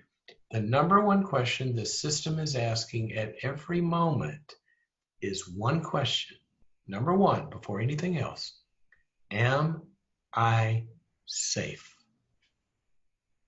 Am I safe? I'll show you how fundamental this is. How many of you have been breathing for the last 30 seconds? You know why? Because your system is wired to let you trust the air. But if you got a toxic fume for a second, you go and you'd hold your breath and you'd back off. If they don't feel safe, the system is not moving towards, it's moving away. That's good. Yeah, that's really good, Henry. Churches have got to provide a safe place. Yeah. It's one. Yeah. I got two more. Yeah, the question is for two more. Yeah, I don't want to stop you, but I did want to. Yeah, I don't want to stop you if you got two more. Maybe one more. Well, once I make it safe, then what I'm going to do is I'm going to connect with what I'm hearing. Okay? And as I hear that, I'm going to begin to help them to put some words to it. And words in three categories. What they're feeling, what the content is, number one, what they're feeling about it, number two, and what the consequences of that are. Oh my gosh, you lost your job when Corona hit? That's got to be really scary. And you're worried about it and you can't provide for your kids. What did I do? I just put words to it, which begins to be the first step, not only in understanding, but the first step of them being able to observe what's happening. And once we're observing something, we're less in it. And once we're less in it, the higher regions of the brain kick in where we're processing it. Okay? So we're going to provide safety. We're going to be listeners first. And we're going to take what we're understanding and we're going to try to add some meaning to that. And then a pastor, we're talking about at the pastoral level here.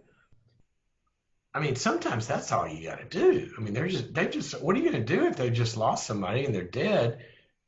You can't bring them back, after, I don't know what the time limit on when Jesus raised the dead, but at some point, they're coming in a year later and the guy's in the ground, probably not going to bring him back. There's some window in there. We know that's done. We just got to bring out the grief, right? But then we're also, the third thing is, when we understand the meaning, we're going to try to add a little structure and kind of be able to compartmentalize that a little bit and say, okay, so this is this painful, maybe we need to go find a place where you can go talk about this and maybe this is the place you did. Maybe you can talk about it somewhere else, but also let's also think about what are some things we can do? What helps you feel better? So you give them some things that they actually can. This is all at the pastoral level, the friend level. Okay, I've heard you. We got it. You're okay. Make sure they're safe. They're not suicidal or anything like that, or they need to make a referral. But then what we're going to do is we're going to observe. Then I want you to kind of do what we've done here when you're having these thoughts and feelings. What did we do? We got above it. We started to think about it. And here's some scriptures that we can apply to that. We're going to teach them a little mindfulness. So we're going to process this. And I want you to, when you have this feeling, let's write down the verses that we're going to start to dispute that with. Or let's talk about the steps we can take to lean into that fear. You're feeling afraid, you find you're withdrawn from your family. Here's a third hack. What's a micro step that you can take? I know it's too big to go to the church gathering, but could you text somebody and start a chat about how you're feeling? Could you maybe pick up the phone? Let's figure out the smallest step that they can take towards whatever direction we're trying to take them in.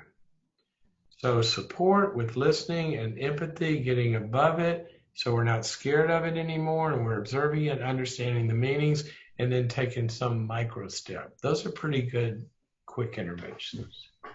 That's really, really helpful. And maybe combining that with a question or two that's come in. I think that's really helpful for people that have had maybe bad experiences with the church in general, that they don't feel like the church is a healing place per se. Those are good steps we could take as leaders towards that end. But also in the heightened... the tagline, Chuck, for churches that heal, what we came up with when we started developing this program is our vision is to help a church become a place where hurting people run towards instead of away from. Yeah, that's good. We don't want people running away from, and the primary thing about it, that is safety. Yeah. Yeah, I think it's really helpful for that. Those are really practical things for that question that came in. But let me just jump to this. Like in this time, you have, and I don't want to derail us at all, but I think it's in line with where we're at. We have people that are like the Black community, white community, and people in the white community. This stress, this maybe even knowledge, this reality is new to us, or newer to us. Maybe some of us are just catching on when the Black community has been living in a space for a long time. Right. And now you have this polarized, let's say, church in general, of trying to, at a place for those of us that are way behind in the learning, the experience part of something. And maybe race is just the example that we're in right now, but maybe it's broader than that. It's not broader. I don't want to dilute this issue by saying broader, but I say this: what's going on in this issue, yes, is the same human dynamic that operates in other issues as well, which is divisive polarization. Yeah. That's the dynamic. Yeah, that's. I'm not surprised. That's way better said than I would say it. But as somebody that, even in leadership, when you're kind of behind the curve on something, and you're trying to catch up and try to minister to people that are further down, at least on the experiential level, what are some things that we can do to kind of bridge that gap, or maybe break down some of the polarization when you're on, the inexperienced side? I don't know if that makes sense. Oh, it does make sense. It is the highest, I think it's the highest call, in some ways, one of the highest calls. Why don't I say that? I always hate those statements. Say the number one, it's kind of like, sort of like a woman said to me, if there's one thing you can tell parents? I go, well, there's not one thing, Well, if there's one thing, no, but I tell them not to ask about one thing. That's what I tell them. Because it's like saying, what do you want, water, air, or food? I mean, they're all important. But one of the most important things that a leader always has to do, always, always, always, always, if you can keep this in your head, you are a minister of reconciliation.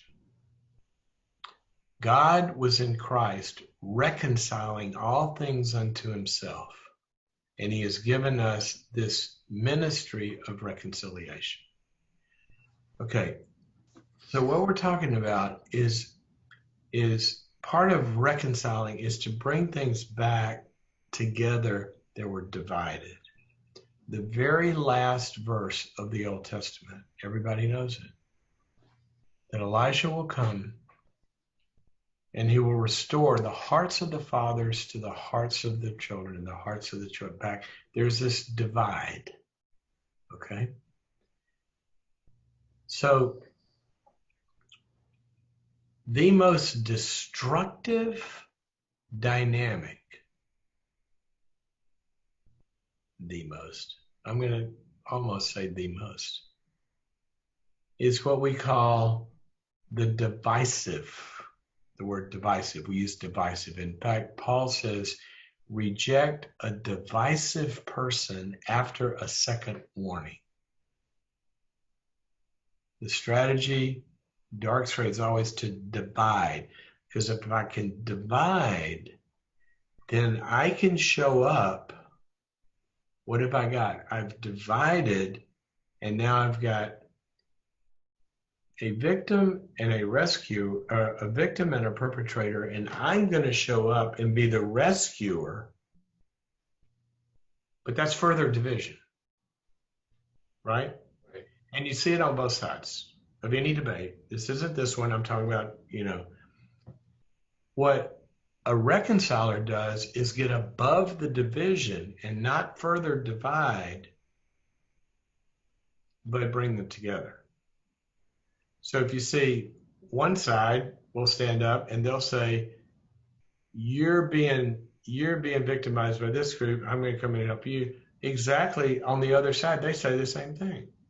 You're being victimized by the protesters, I'm going to come in and clamp down. And it's just division.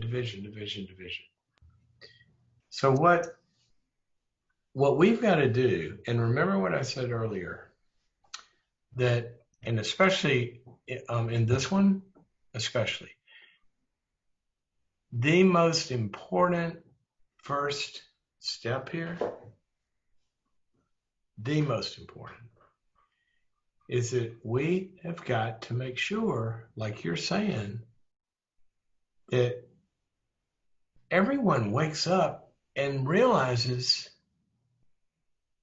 people that have been the victims of racism, they're not making this up, guys.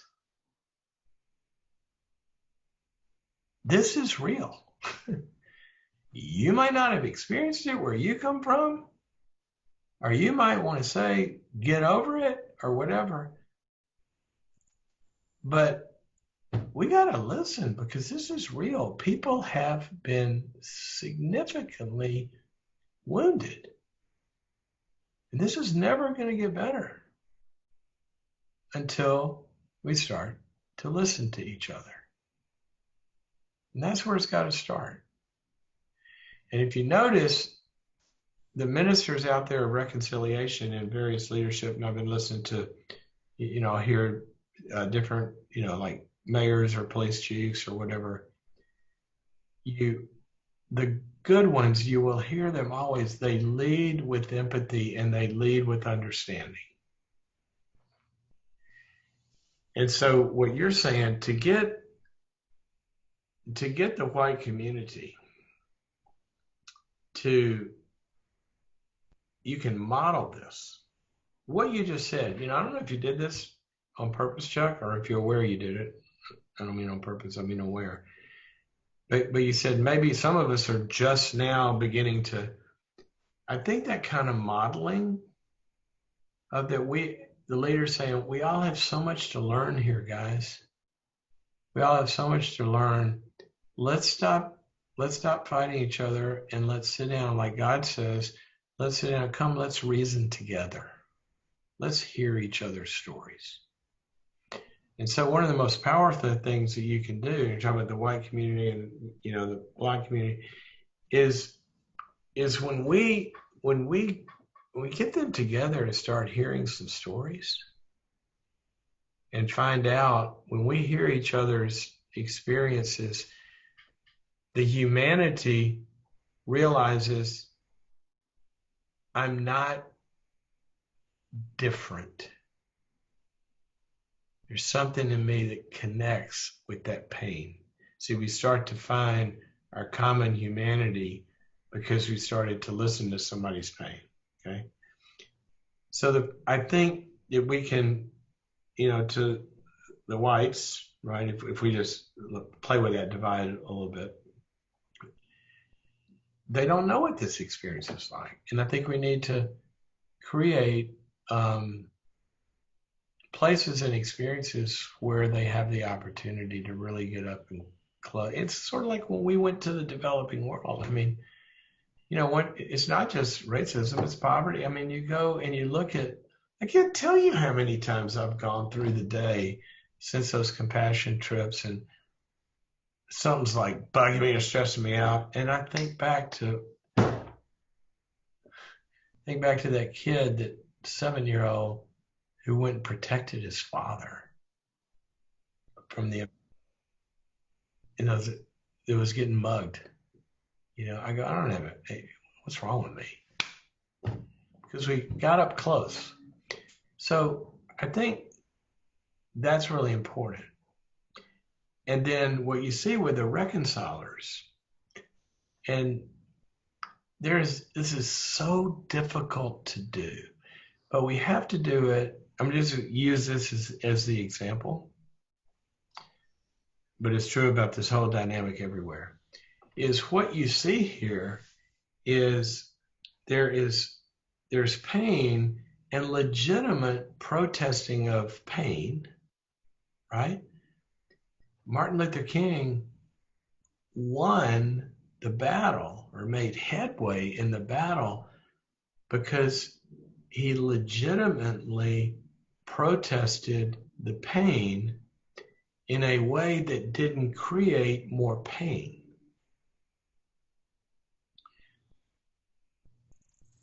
That's the way of the cross. He didn't deny the issue. He stood up for justice. But his hallmark was peaceful overcoming of pain. And one of the sad things about this is to listen to the real protesters say, our message is being drowned out because of some of the, you know, the senseless stuff that's going on. And so it's a tough thing to do, to say. I heard a great African American, he's the police chief of Detroit, and he's done a really good job at containing it all back there. But he's Black, and he lived through the LA riots in the Rodney King years. And he had the art of saying, we're against racism. It's not welcome here, and we will stand up against it, and we will prevent it, and we want to hear, and we want to, you know, protest.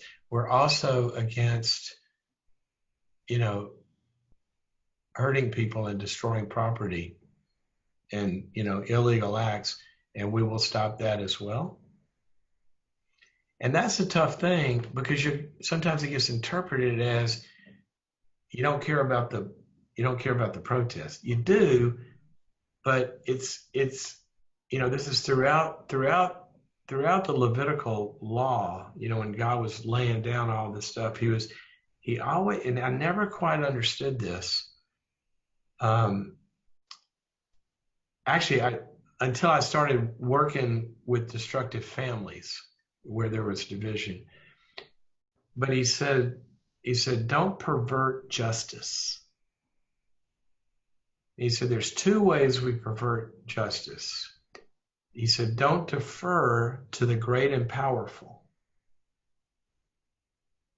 Call it like you see it, like it is. You know, these police officers, just because they're powerful, they're wrong. They're murderers. Okay? Just because you're white doesn't get you off. You're going to jail. Okay? Don't defer to the great and powerful. And then it says, and this is the part I never understood, it says, nor defer to the weak or needy, for you are, to not pervert justice. In other words, so if I'm, I started working with families where there's real abuse and somebody's hurt, sometimes the acting out keeps them, it turns them into an enemy, and it keeps it going. And so your pain has got to be heard, but the pain's got to be expressed in a way that doesn't have the appearance of, now you're the perpetrator. No, you're the victim here. And so a leader that can say, we want to help, and we're going to do this the right way, and be transcendent in that, and provide experiences to hear each other, and everybody transcend it and get above it to integrate it together. That's kind of what we have to do. And it's very hard to do that. The second part of that, because what will happen, it happens as you're following all this, is that we can't let other people get victimized as well, right? I'm looking at these neighborhoods in LA where these little shop owners that have worked their whole lives to eke out and their life is gone. It's been burned down. And that doesn't help either. It's like even, the Floyd family, they're saying, look, the destruction's not going to help. We got to heal. We can't create more destruction. So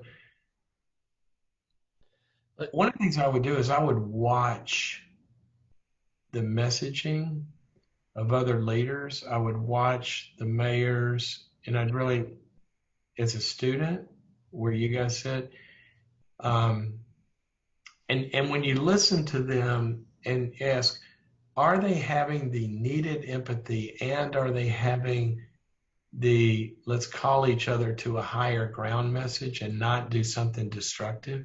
Are they able to do those well? And watch how the good ones are doing it. And you're also going to see how the ones that aren't doing it are not doing it.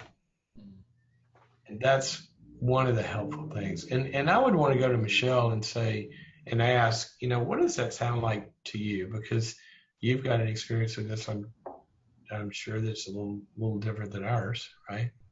Well, I don't know that it's necessarily different. I do think a couple of things. One thing is, and Chuck and I were talking about this earlier, I think that the gospel stands and speaks to all sides of every conversation.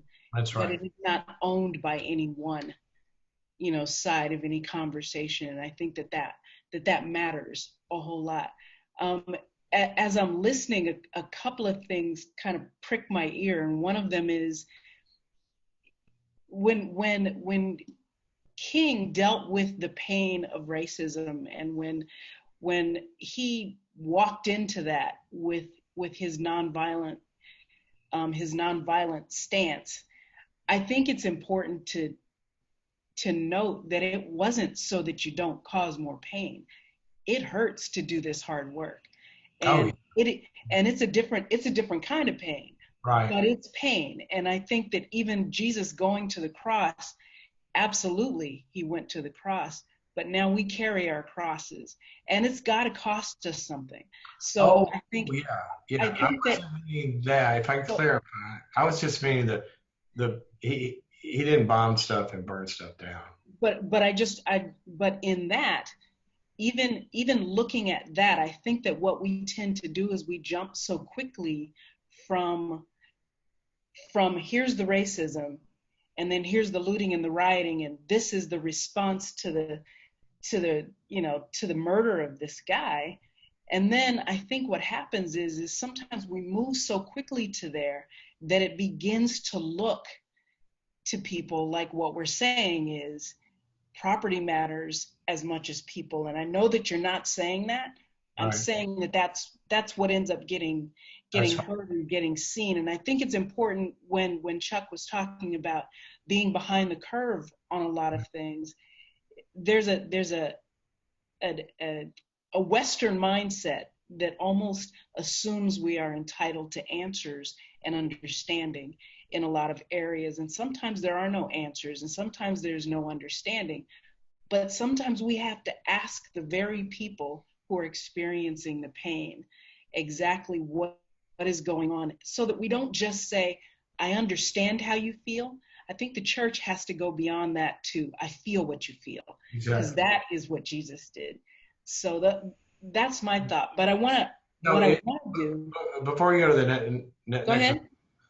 I want to really, really emphasize that because I kind of skipped over it quickly. I think that I want to just really highlight what you said is the first and the deepest and by far the deepest is the first one, exactly what you said, of hearing the pain. Or it does sound like property, man. You know, we saw that if you take it out of this issue, just take it back to Corona. You know, what you saw what are you saying that, you know, the economy matters as much as, you know, people dying. And you're exactly right. If we don't go deep on really what does matter most, right? And hear the pain first and deeply and longly. And feel that pain. And experientially.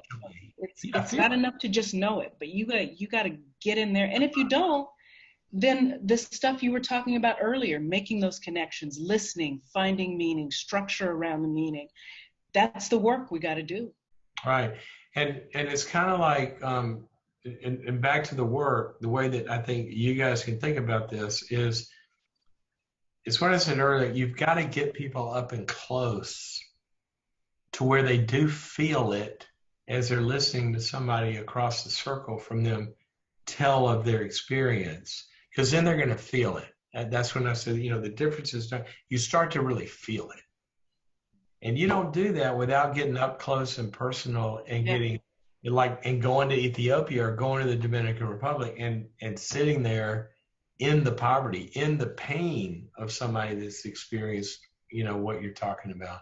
And being willing to let those people pastor you through those things. We're real good at going places and going, oh my gosh, you know, they have so little, but they actually have more than we have. Hey. And you know, Michelle, I gotta tell you my favorite quote from the compassion trip. So I think I might have been one of the people that they ministered to. I think it's where this came from. Here's what they said.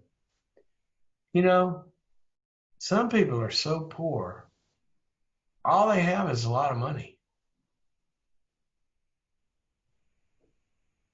That's what you're saying. They're pastoring us. They're teaching us. A friend in Kenya actually called it the American sin of independence. Yeah. And I thought, yeah. Yeah. Hey, Michelle, before you kind of ask the last question, because I want to be, sorry, Henry, we're going long. You seem like you're really enjoying yourself, though. So we're just going to go a couple minutes longer. But on that same point earlier on. I enjoy when I talk to Michelle, but when it switches back to you, it's different, Chuck. I had a week of that, man. Come on. Yeah. Well, let's go back. I'm going to go back to Michelle, because earlier, Michelle, on that same note with Henry's quote or whatever, you had said something to me, and maybe you could just finish our time before maybe we ask one last practical question. But you mentioned something about how race and economy are, I don't know how you worded it, but you basically said smaller issues, and you were getting bigger in our conversation. Can you just say that? No, Michelle was. Just that this is about the kingdom. at the end of the day. And the economy and race issues, they're not unimportant and they don't not matter, but until and unless the church as a whole gets on a kingdom page, none of the other stuff is going to matter. You can deal with racism, you can deal with the economy, you can deal with COVID-19, you can deal with each one of those and lose the kingdom. But as the church, if we don't deal with the kingdom, if we don't have that kingdom mindset, you get all of the rest of it. If you go kingdom, if you actually see, if you want to see God's kingdom come, you can't avoid justice. If you want to see God's kingdom come, you can't avoid healing. If you want to see God's kingdom come, you cannot avoid being compassionate or caring or loving people. But if we start to pretend like it's just all about making sure people are comfortable and happy, and it's not always going to be safe.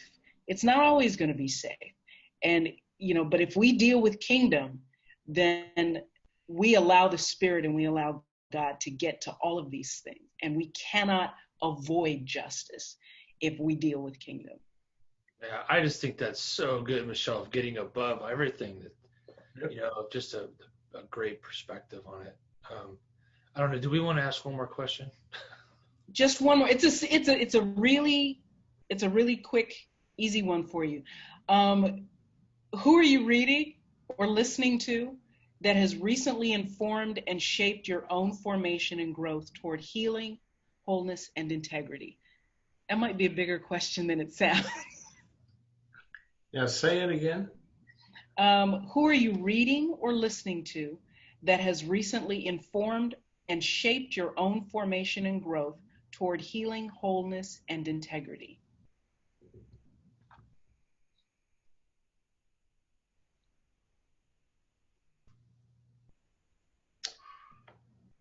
Well, most recently, when I say most recently, I'm going to say within the last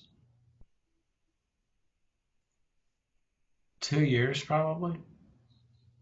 And it kind of goes back to what you just said about kingdom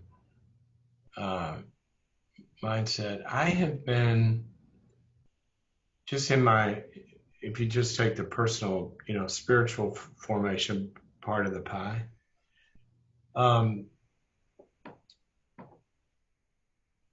I've been spending most of my time reading up close and personal experiences of the people who take the kingdom into the worst of the worst of the worst settings. People like, and a lot of evangelicals would say, are crazy and way out there. But like Heidi Baker is one. Have you ever read her? Mm-mm.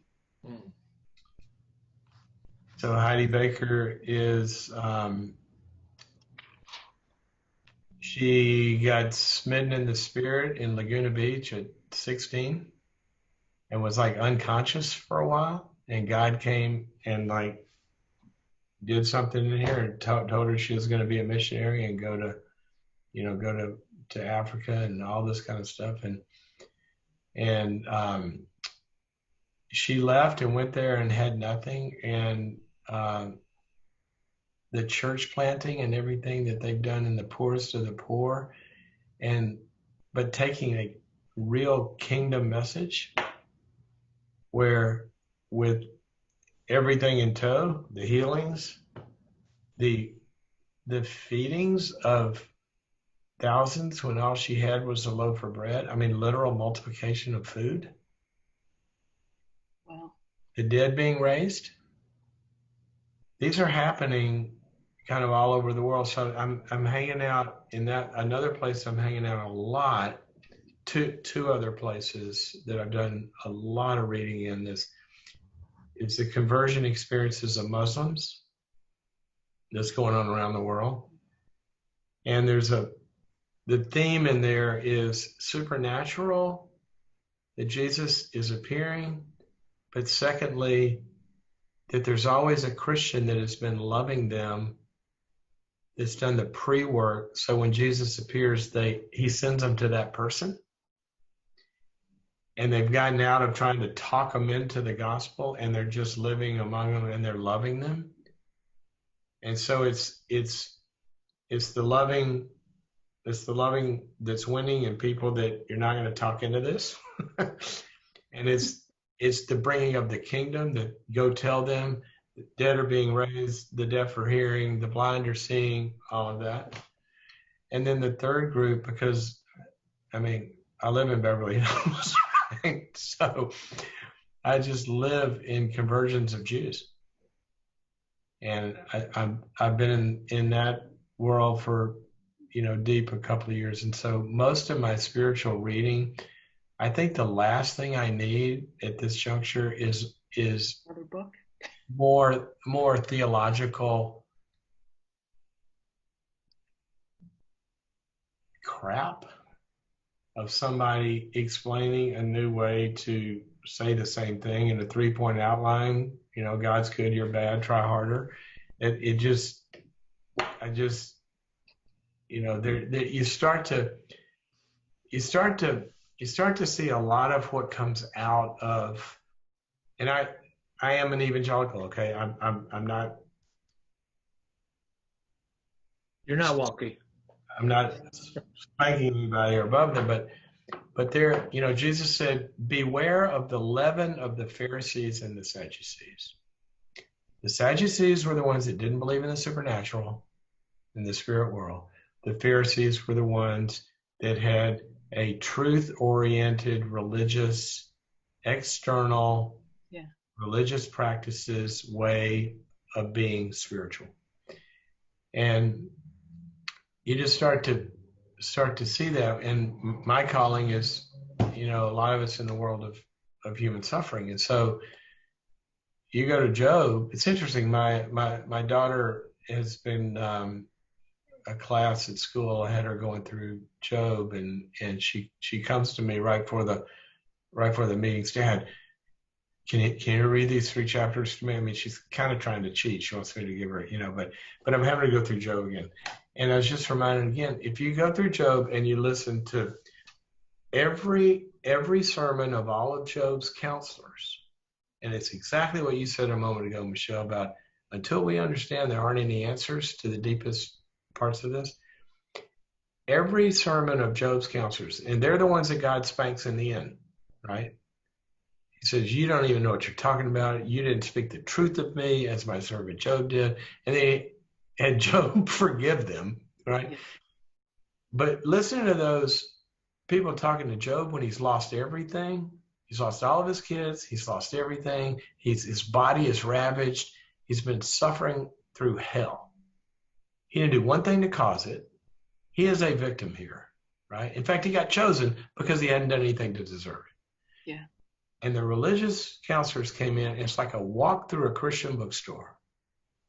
Here's what they told him. Get in the word more. You don't know God's precepts well enough. You don't have enough faith. If you would believe, let your righteousness be your guard. Let's get your position in Christ secure, and let's get your behavior secure, and you wouldn't be suffering. Or put the sin far away from you. You must be doing something to be causing this. There's a bunch of what we hear from a lot of these books. Yeah.